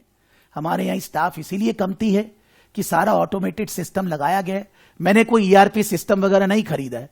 अपने दिमाग से, अपने बुद्धि से ऑटोमेशन बनाया है. कम से कम आदमी से ज्यादा काम. That is our system. मतलब हमको यहां पर अगर मेरा बिजनेस इससे 5 गुना भी हो जाए तो मेरा मान लीजिए 15 स्टाफ है, 5 जन और चाहिए बस. इतना ही कि अगर whatever we are doing business, sales, profit and all that, अगर इसका 5 टाइम्स हो जाए तो हमें 5 आदमी और चाहिए. ये नहीं कि 15 लोग अगर जितना के लिए तो 5 गुना के लिए 75 लोग नहीं चाहिए. System is like that. तो यहां पर आपको अलग अलग सिस्टम समझा रहा है, अलग अलग सिस्टम होता कैसे है. और शुरू में एक बार ऐसे ही फॉर्मल सिस्टम, अगर आपके पास फिक्स्ड सिस्टम है, उसका फायदा है. There are several advantages of having a formal documented system. All transaction will be recorded in same way, best practice will be followed, staff can be hired, नए staff को जल्दी से ट्रेनिंग दे पाएंगे, auditor can follow the system, the transaction will have not followed the procedure, पता चल जाएगा. Designing system बनाने के लिए आपको अलग अलग सिस्टम को जानना पड़ेगा. तो अलग अलग सिस्टम में purchase, sale, payroll, cash, inventory, और एक एक सिस्टम को बताया गया, एक एक सिस्टम को एक्सप्लेन किया गया. नॉट दैट कि ये 100% राइटअप है, लेकिन और ज्यादा डिटेल तो एक सिचुएशन स्पेसिफिक होएगा ना. जब आप मान लीजिए एसीसीए का प्रोफेशनल लेवल एग्जाम देंगे, highest level, SBL, strategic business leader की स्टडी, इसी चीज को सिस्टम बताएगा. बोलो कंपनी में ये हो रहा है, वो हो रहा है, बताइए आप कहां गड़बड़ी है, कहां लूप होल्स है, क्या चेंज करना चाहिए, वैसा बताएगा. अभी आपके लिए भी बोलेगा, अभी भी बोलेगा, लेकिन थोड़ा लोअर लेवल पे, बहुत ज्यादा डिटेल में नहीं जाएगा. बट यही चीज आपके लास्ट तक आपको पढ़ते जाना है. It is a never ending process. Because business में सबसे इंपॉर्टेंट सिस्टम ही है, लाइफ में सबसे इंपॉर्टेंट सिस्टम ही है. कब कौन सा काम करना है, कब उठना है, कब पढ़ना है, कब स्कूल जाना है, कब कॉलेज जाना है, कब टीवी देखना है, कब फैमिली के साथ. सिस्टम होना जरूरी है. जिसके लाइफ में सिस्टम है उसके लाइफ में ग्रोथ है.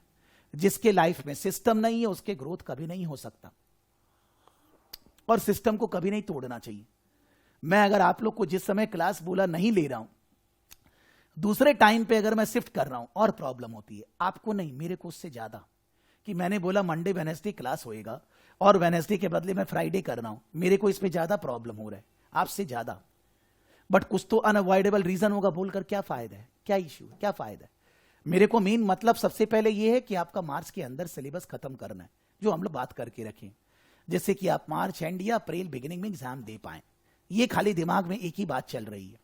तो हम लोग अराउंड 70% सिलेबस कंप्लीट कर चुके. अराउंड आज पढ़ने के बाद 70%, अगर आप बुक्स में पेजेस खोलेंगे, आप 70% पेजेस निकालिए, आपको दिखेगा उतना चैप्टर तक हो चुका. मतलब आपको लगेगा 14 क्लासेस, लेकिन बहुत कुछ पढ़ चुके हैं हम लोग. थोड़ा सा एचआर, लीडरशिप और मैनेजमेंट बाकी है, स्टोरी खत्म. वो थोड़ा सा टेक्निकल भी है, मजा भी नहीं आएगा, बट फिर भी करना है. अदरवाइज ये अकाउंटिंग और बिजनेस फंक्शन के बाद बस this portion is left. HR, management and leadership, बस finish. Story finish, syllabus finish. उसके अंदर 5-6 टॉपिक है. तो एक एक क्लास में एक एक टॉपिक पकड़ लीजिए, हो गया 6 क्लास. 14 हुआ है, 6 और. तो हम लोग तो अभी इस महीने के अंदर, इस साल माने फरवरी महीने के अंदर अभी एक क्लास और करेंगे मोटा मोटी, या तो मंडे को जनरली. तो आपका एक क्लास और, 5 क्लास तो मार्च महीना में इजिली हो जाएगा.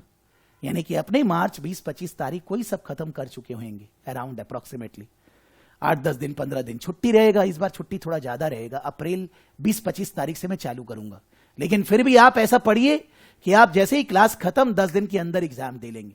ज्यादा लेट करेंगे और तकलीफ होएगा. पीछे का रिवीजन साथ साथ करते रहिए.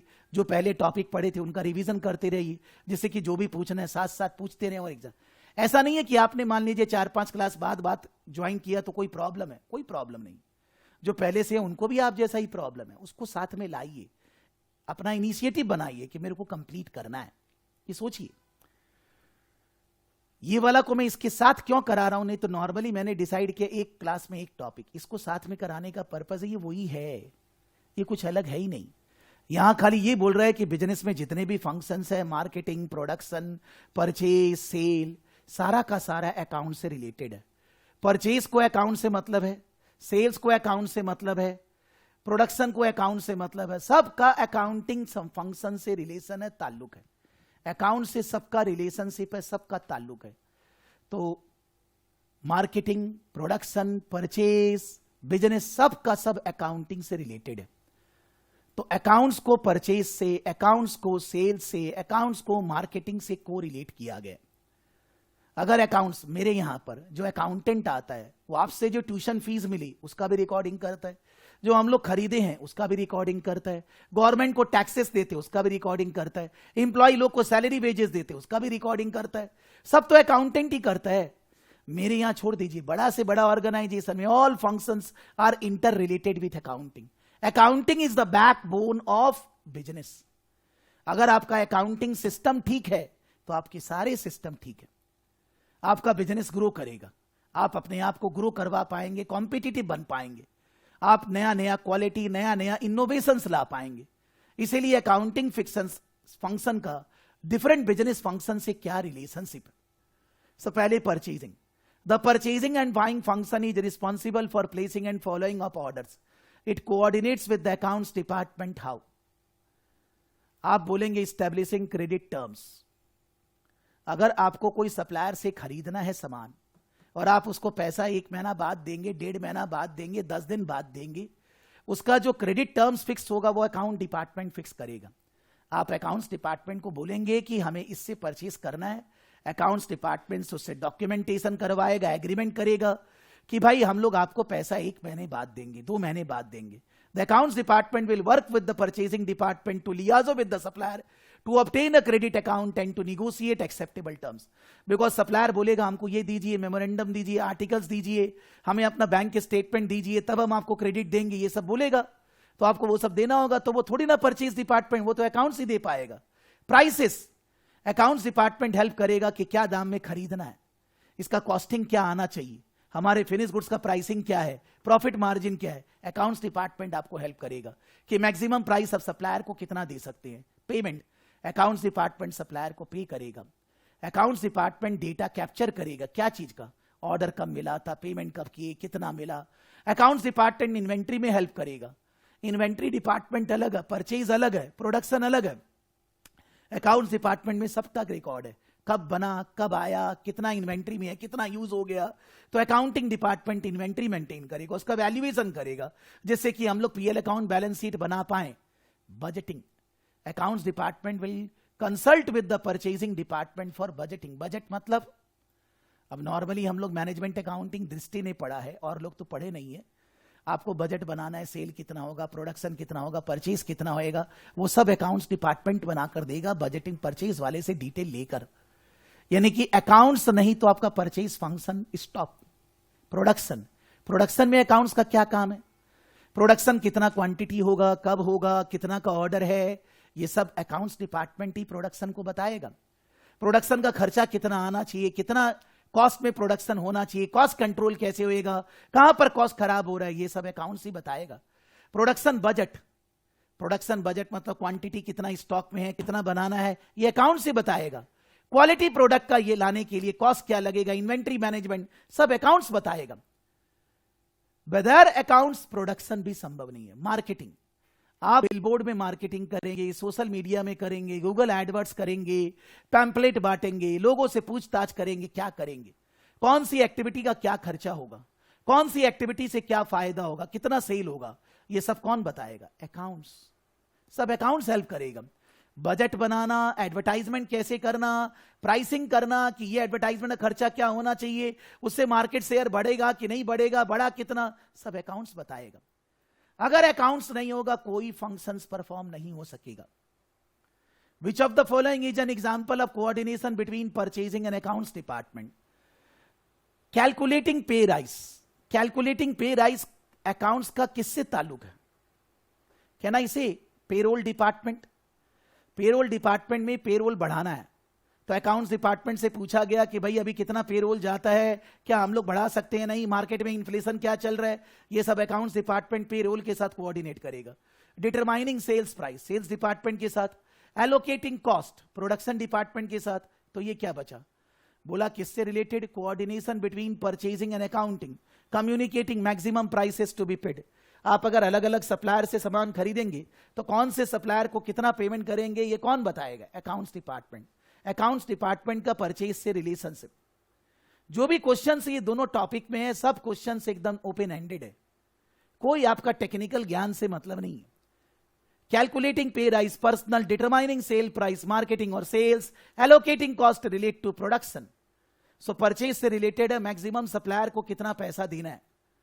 Service organisation. सर्विस ऑर्गेनाइजेशन मेरा है, हम लोग सर्विस ही आपको दे रहे हैं.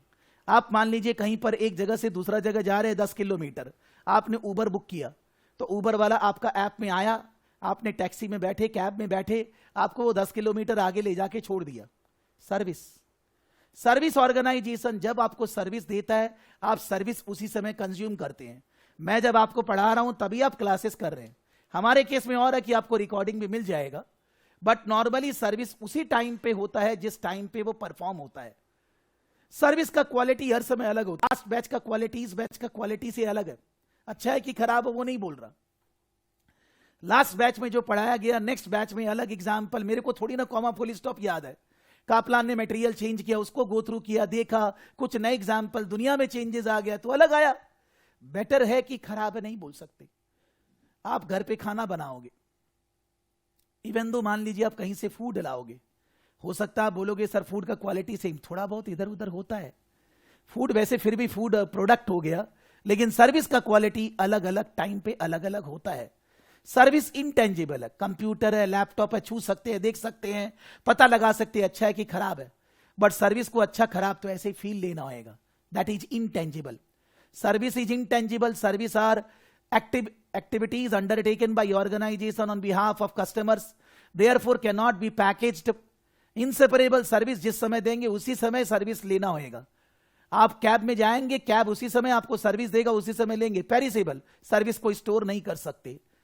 Not in Saraf academy. But मैंने तो आपको रिकॉर्डिंग देना है, नॉट इन सराफ एकेडमी. ऐसे ही याद दिलाने के लिए. आप एग्जाम में लिखने मत लग जाना. ये सब नॉर्मली हम लोग बोल रहे हैं कि सर्विस को स्टोर नहीं कर सकते. सर्विस है जब है सब है. वेरिएबिलिटी. हर टाइम पे सर्विस का क्वालिटी थोड़ा अलग अलग हो सकता है, एग्जैक्टली सेम नहीं होता है. The relationship between service provision and accountancy. अब हमारे यहां क्या अकाउंट जरूरी नहीं है क्या? चार्ज आउट रेट्स, हम लोग आपसे फीस क्या चार्ज करेंगे, हम लोग का खर्चा क्या लगेगा आपको क्लासेस देने में, हम लोगों का प्रॉब्लम मेजरिंग बेनिफिट्स, मतलब जो जो आपकी प्रॉब्लम है उसको दूर करने में हमें क्या क्या सिस्टम बनाने, क्या क्या खर्चा लगेगा, वो सब अकाउंट से ही होता है. बगैर अकाउंट्स हम आपका ट्यूशन प्राइस, हम आपका सर्विस हम आपको नहीं दे सकते. हमें अकाउंट्स को यूज करना होगा आपको सर्विस देने के लिए. A service can not be stored for sale in the future. A service can not be saved, returned और resold once it has been used. Which feature? Perishability. Inseparability मतलब जिस समय देंगे उसी समय लेना है. वेरिएबिलिटी मतलब अलग अलग टाइम पे थोड़ा अलग होता है. इंटेंजिबल मतलब वो कोई प्रोडक्ट नहीं है कि उसको छू के देखकर उसको ऐसे ही फील लेना होगा. That is intangible. A service organisation is different than a product organisation. मैं यहां ऑडिट और अकाउंटिंग में नहीं जा रहा हूं अभी. बस ये एक चैप्टर है जिसमें बोल रहे हैं हर बिजनेस फंक्शन का relationship with the other system. Purchase का system with accounts and all that. हर सिस्टम का एक दूसरे से रिलेशनशिप. और साथ में सर्विस ऑर्गेनाइजेशन को अलग से एक्सप्लेन किया गया. Because purchase, production and sale of service is different than manufacturing and producing goods and services. दोनों में थोड़ा अंतर होता है, थोड़ा तरीका होता है. That is a different process. दोनों एक ही टॉपिक है. आपके सिलेबस में दो अलग अलग नाम दिया हुआ है, but they both are same topic. मैं इसके अंदर पूरा क्वेश्चंस भी नहीं करा रहा हूं, थोड़ा सा 2-4 ठो केवल ऐसे ही फीलिंग लाने के लिए.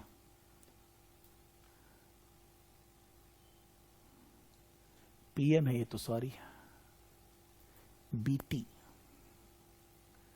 Business technology,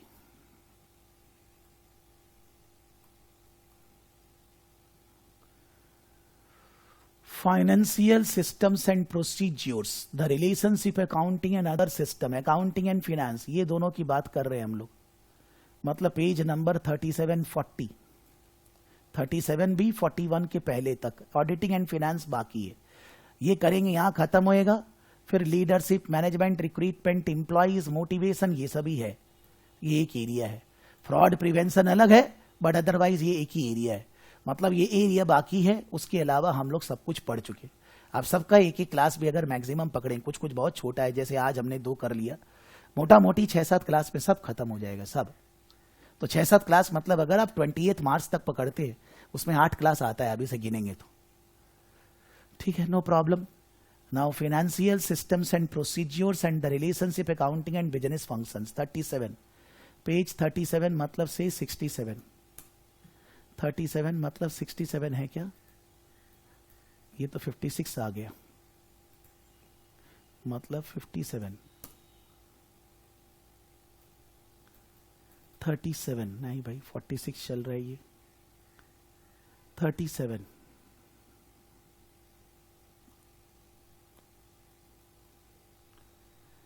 38, 37. Financial systems and procedures. Victoria runs a business which sells computer equipment. Company computer equipment बेचती है. She is concerned that when her business pays its suppliers, the wrong amount may be paid. जब supplier को payment होता है तो गलती payment हो सकता है. 10,000 देना, 12,000 दे दिए. Which of the following control measures could help Victoria to deal with this problem? Regular purchase ledger reconciliation, match the GRN to the original purchase order sent to the supplier, match of the purchase order to the requisition order, prompt recording of invoices received. मतलब गलत payment supplier को ना हो, इसके लिए कौन सा control ठीक होगा? आप ये नहीं बोलेंगे सी या डी या ए या बी, आप बोलेंगे ए नंबर का क्या मतलब है, सही होगा गलत होगा वो बात की बात है. रेगुलर परचेज लेजर रिकंसिलिएशन, दृष्टि आप बोल पाएंगे? रेगुलर परचेज लेजर रिकंसिलिएशन क्या मतलब है इसका? परचेज लेजर मतलब जो लेजर होता है वो सारे परचेजेस को रिकॉर्ड करता है, उनके अमाउंट और जितना वो क्वांटिटी होता है वो. तो अगर हम कंपेयर रेगुलरली रिकंसाइल करेंगे हमारे इनवॉइसेस से, राइट?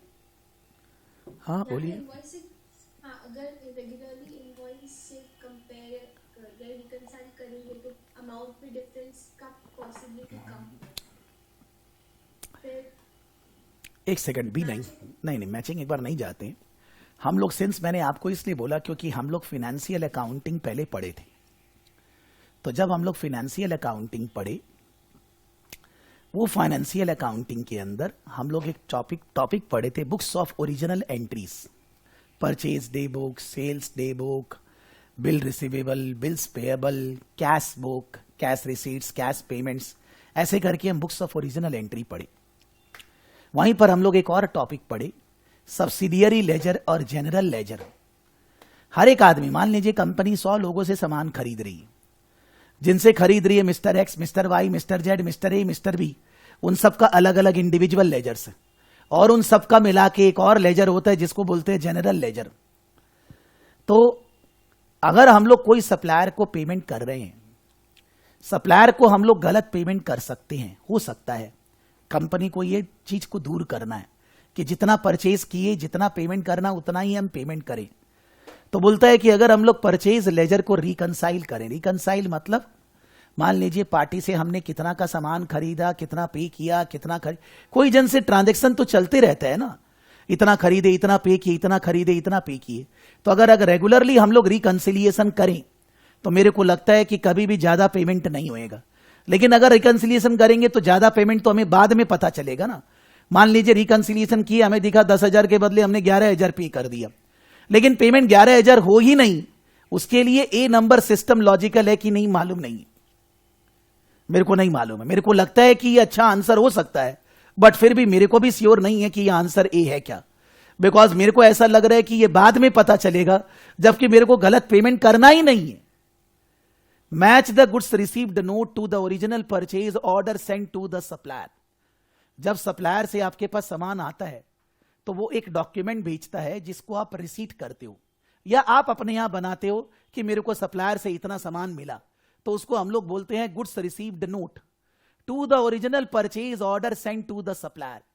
जब हमने सप्लायर को ऑर्डर दिया था, हमने बोला भाई ये वाला चीज तो हमें 100 पीसेस देना, तो हम लोग को जब वो दे रहा है तो हम लोग जो गुड्स रिसीव्ड नोट बना रहे हैं तो हम देख रहे हैं कि हमें 100 ही मिला है ना ऑर्डर के, इसका पेमेंट से कोई ताल्लुक ही नहीं है। ये तो क्वांटिटी का रिकंसिलिएशन हो रहा है कि जितना हमने ऑर्डर दिया था उतना ही हमें मिला, तो it is not related with the payment. So B number तो ऊपर वाला कंट्रोल नहीं ला पाएगा। Matching of the purchase order to requisition order. Matching of the purchase order to requisition order. Requisition कौन? प्रोडक्शन डिपार्टमेंट में जो लोग काम कर रहे हैं, जिनको मटेरियल चाहिए, वो लोग रिक्विजिशन बनाते हैं, और वो रिक्विजिशन के बेसिस पे purchase department purchase order place करता है। तो परचेज ऑर्डर का क्वांटिटी और रिक्विजिशन का क्वांटिटी सेम है कि नहीं है, इसका पेमेंट से कोई ताल्लुक ही नहीं है, यानी कि बी और सी तो आंसर हो ही नहीं सकता। Prompt recording of the invoices received. जैसे ही इनवॉइस हमें मिला हम तुरंत उसको रिकॉर्ड कर लेंगे। अगर रिकॉर्ड करेंगे तो हम पेमेंट भी उतना का ही करेंगे। तो मेरे को डी नंबर ए नंबर से ज्यादा बेटर लग रहा है, लेकिन फिर भी मेरे को लगता है ए नंबर डी से ज्यादा बेटर यूं है, because prompt recording of invoices से ये प्रूफ नहीं हो रहा है कि आप रिकॉर्ड किए तो आप पेमेंट ही उतना करेंगे क्या। रिकंसिलिएशन से आप एटलीस्ट ये देख रहे हैं इतना था इतना दिया, इतना था इतना दिया। तो मेरे को लगता है कि बेटर आंसर ए है as compare to D, but फिर भी 100% श्योरिटी बी और सी नहीं है। लेकिन डी नंबर में आपने रिकॉर्ड किया तो पेमेंट थोड़ी ना किया है। रिकॉर्डिंग अगर आप करेक्ट करेंगे ऑब्वियसली पेमेंट भी आप करेक्ट ही करेंगे, लेकिन दैट डजंट मीन दैट कि आपका पेमेंट सही अमाउंट हुआ है। रिकंसिलिएशन करने से जितना का परचेज था उतना का मे भी बाद में ही पता चले, एटलीस्ट पता तो चल रहा है हम गड़बड़ कर रहे हैं क्या। तो मेरे को आंसर ए लग रहा है, बट मेरे को भी चेक करना पड़ेगा। मान लीजिए जो लोग अकाउंट्स नहीं पढ़े उनको ledger reconciliation purchase ledger purchase daybook ये सब नहीं मालूम है, लेकिन मान लीजिए दृष्टि पढ़े उनको मालूम है, इसलिए मैंने उनको पूछा कि भाई परचेज डेबुक सेल्स डेबुक या रिकंसिलिएशन मतलब अलग अलग पार्टी का अकाउंट और टोटल अकाउंट में रिकंसिलिएशन, या यहां पर बोल सकते रिकंसिलिएशन उसका लेजर में बैलेंस क्या है, हमने पेमेंट कितना करना है कितना किया। तो मेरे को ए नंबर ज्यादा बेटर लग रहा है, बी और सी आंसर है नहीं। डी में लग रहा है वो तो केवल रिकॉर्डिंग है, पेमेंट से तो उसका कोई ताल्लुक नहीं है, इसीलिए ए नंबर ज्यादा बेटर लग रहा है। हम लोगों को यह नहीं जानना है कि आंसर ए है, आपने रट लिया पीछे देखकर, कौन बोला सेम क्वेश्चन आ रहा है। आपको ए बी सी डी चारों पे ध्यान देना होगा। मान लीजिए आपसे आंसर हो गया, फिर भी आपको बी नहीं समझ में आ रहा है, आप क्लास में रेस करेंगे डाउट्स कि सर ये बी नंबर का मतलब क्या है, मेरे को ऐसा लग रहा है, क्लास में बोलेंगे, तब आपका चीज क्लियर होगा। तब आप 10 करेंगे तो 100 के बराबर होगा। अगर आप केवल इनको याद करेंगे नहीं होएगा, नहीं करना है याद। Don't try to mug up rote learning, don't do, because there are so many theories, how you will remember, you can't। JBB company manufacture, मैं उसको चेक करूंगा, JBB company manufacture and sells furniture बनाकर बेचते हैं, which it sells online and delivers to customers. Online website से बेचते हैं, फिर कस्टमर को डिलीवरी देते हैं। JBB has recently faced a number of complaints from customers who have been sent the wrong style or color of furniture। Order कुछ दिया, order दिया ब्लू, पहुंच गया green, whatever। Which of the following controls would help JBB to avoid this problem? तो ये जो customer के पास गलत जा रहा है, इसको कैसे ठीक किया जा सकता है। Agree goods dispatch note to original order, मेरे को तो लगता है यही। Agree goods dispatch notes to order, जो ऑर्डर किया था उसको गुड्स डिस्पैच नोट से मिलाइए, वही चीज जा रहा है ना। मैच इनवाइसेस टू GDN, इसका मतलब नहीं है, बिकॉज वो तो बाद का बात है। Match order sent to invoices raised, match order sent to invoices raised, इसमें भी आप क्वांटिटी भी देखते हैं। वैसे इसमें है कि जो उसने ऑर्डर दिया वही इनवाइस हम रेस करें, बेसिकली जितना का सामान उसने लिया वही, जो हमने बेचा वही। रेगुलर सेल्स लेजर रिकंसिलिएशन, ये भी पेमेंट से रिलेटेड हो गया। तो मेरे को तो खाली फर्स्ट नंबर ही ठीक लग रहा है। गलती सामान सप्लाई तभी होएगा जब आप ध्यान नहीं दे रहे हैं उसने ऑर्डर क्या दिया, आप उल्टा पुल्टा कुछ भी डिस्पैच कर दे रहे हैं। तो अगर आप डिस्पैच नोट को ओरिजिनल ऑर्डर से कंपेयर करके सामान डिस्पैच करेंगे तो ये प्रॉब्लम खत्म हो जाएगी। तो मेरे हिसाब से केवल ओनली वन। बोलिए Dhruva.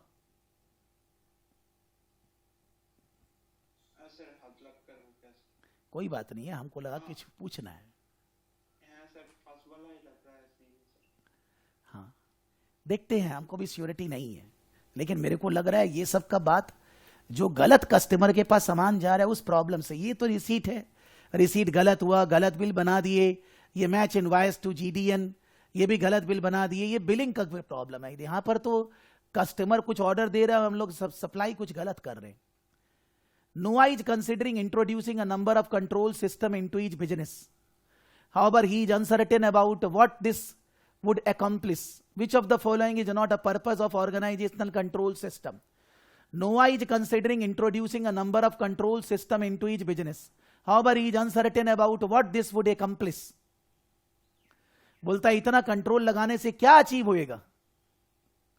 Which of the following is not a purpose of organizing control system? मतलब सिस्टम नहीं लगाना क्या क्या कारण है? Which of the following is not the reason to implement system? Increase profitability. नहीं होएगा। Here is not a purpose ना, तो profitability increase करना थोड़ी। You can say that is the objective. ऐसे तो हम लोग सेफ गार्ड ऑफ एसेट्स करेंगे, अगर हम लोग एरर्स को रोक पाएंगे, अगर हम लोग इनएफिशिएंसी को इंप्रूव कर पाएंगे तो प्रॉफिट तो बढ़ेगा ही। बट अगर नोट्स में भी बात करें, कहीं पर भी प्रॉफिट बढ़ाना हमारा ऑब्जेक्टिव नहीं लिखा हुआ है, वो अपने आप अचीव होएगा। मेरे को भी आपका सही लग रहा है, because safeguarding of assets is the purpose, prevention of errors is the purpose, increase deficiency is the purpose, fraud is the purpose. तो वो सब अगर होगा तो प्रॉफिट तो बढ़ेगा ही अपने आप, but that is not the purpose of installing the system. लेकिन तीनों जगह हो सकता है आंसर तीनों सही हो, बट फिर भी थोड़ा थोड़ा कंफ्यूजन तीनों जगह ही आ रहा है। यहां पर पिछले दिन का ही खोला हुआ, ये कितना नंबर है? 177 ना, सो 177 नहीं, ये तो पीएम है, सॉरी, खोलना पड़ेगा वापस से, रुकिए। पीएम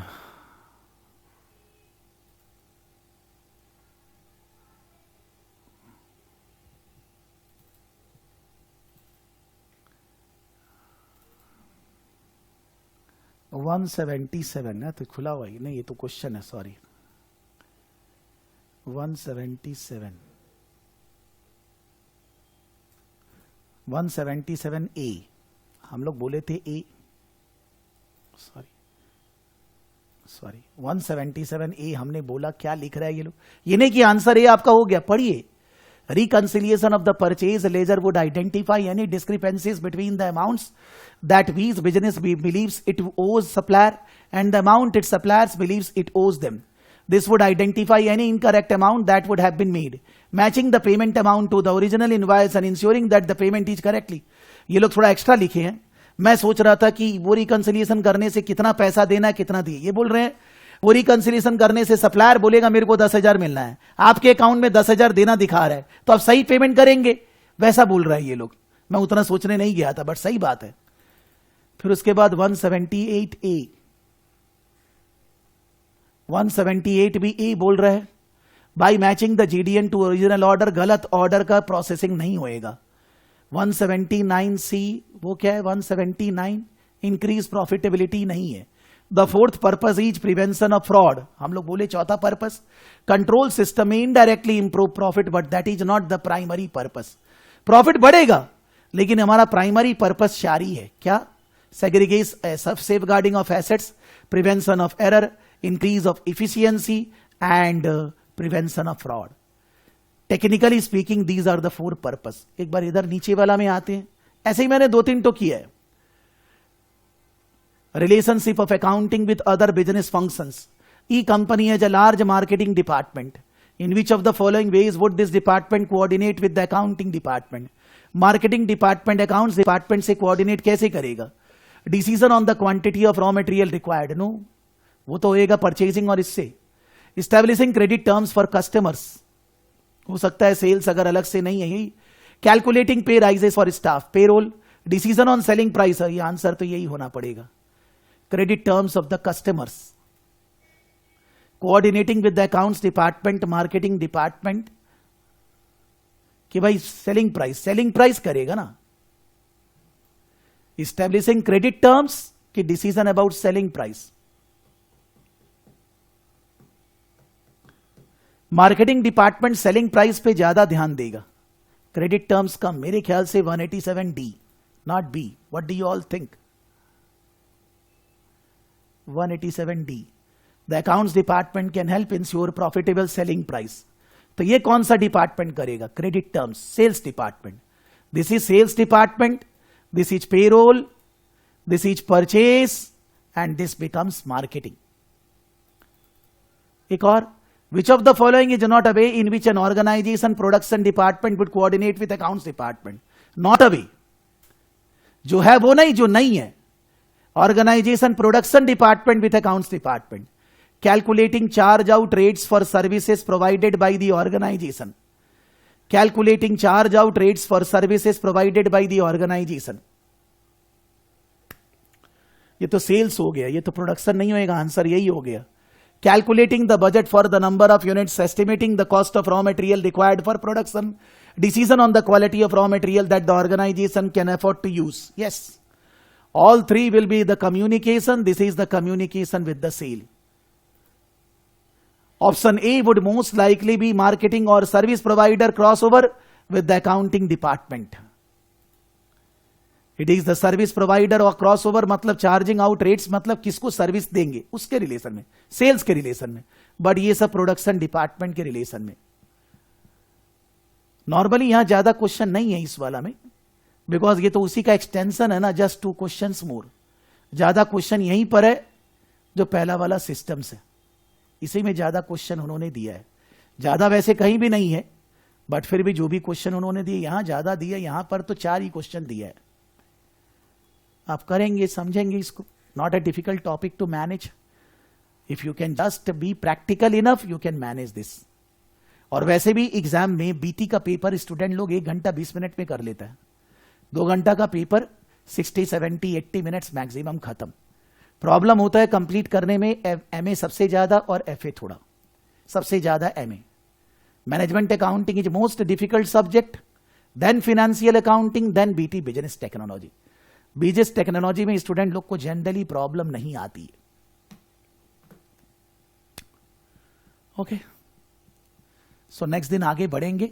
इसका कोई और 2-4 क्वेश्चन कर लेंगे जिसमें जस्ट 10 मिनट लगेगा, 5-7 मिनट 10 मिनट. और आगे ऑडिटिंग और फ्रॉड वगैरह कंप्लीट करेंगे.